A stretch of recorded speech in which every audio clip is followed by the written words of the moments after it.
La Villard de Lans a été mise à l'honneur à l'occasion des Journées de l'Alpage de Megève du 24 au 26 avril 2009. Le public a pu redécouvrir cette race à faible effectif qui s'est retrouvée au bord de l'extinction dans les années 70.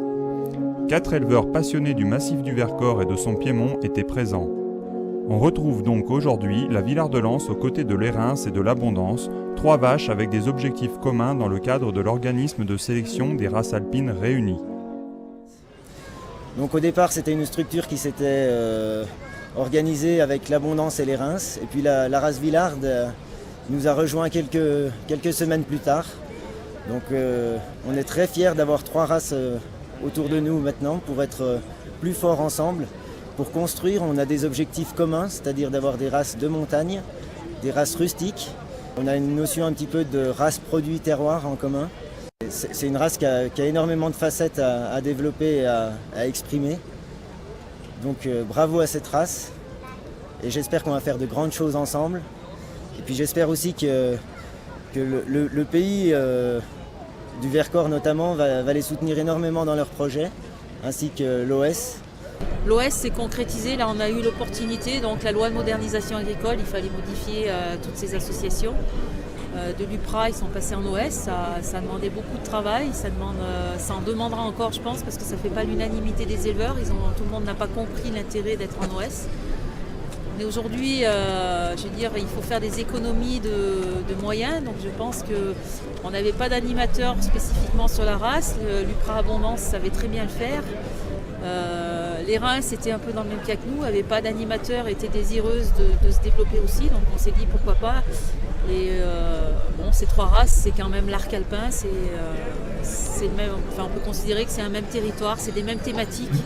C'est des vaches avec une bonne structure de corps, une bonne ossature solide. Ce sont des vaches qui sont adaptées à des milieux comme les plateaux, le plateau du Vercors. Et puis cette ossature solide, elle lui sert également à pouvoir travailler. C'est des vaches qui étaient employées pour labourer et qui étaient aussi très recherchées pour leur agilité dans les bois, pour débarder du bois. Parallèlement, une délégation étrangère représentée par l'Égypte, la Côte d'Ivoire et le Burkina Faso ont remarqué la vache du Vercors pour ses qualités de polyvalence et de rusticité. Nous avons rencontré une race qui nous a tout de suite frappé. Nous avons pensé tout de suite à une race à viande et on disait mais la blonde d'Aquitaine, qu'est-ce qu'elle vient chercher dans les montagnes? On nous répond tout de suite non, ce n'est pas la blonde d'Aquitaine, c'est une race autre que cette blonde d'Aquitaine qui a disparu, qui était en voie de disparition en France, et ça se récupère par l'effort de certains éleveurs, et on nous dit que c'est une race qui a disparu à cause, disons, à cause de ses performances. C'est une aberration, parce qu'elle était plus destinée à une fonction, et comme cette fonction n'avait plus de valeur dans la société française, on n'avait plus besoin d'elle.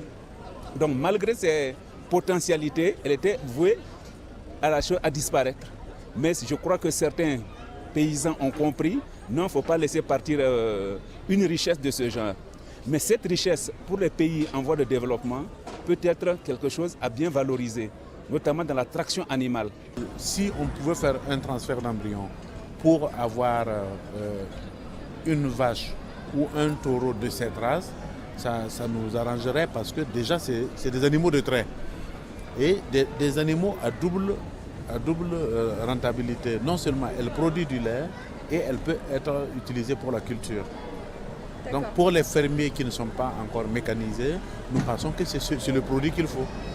Asseoir un partenariat, soit avec l'Union des coopératives Rhône-Alpes ou directement avec les éleveurs pour voir comment on peut asseoir un programme de croisement ou de transfert d'embryons pour cette race et développer un programme au Burkina pour produire des animaux de trait, donc en race pure ou en croisée.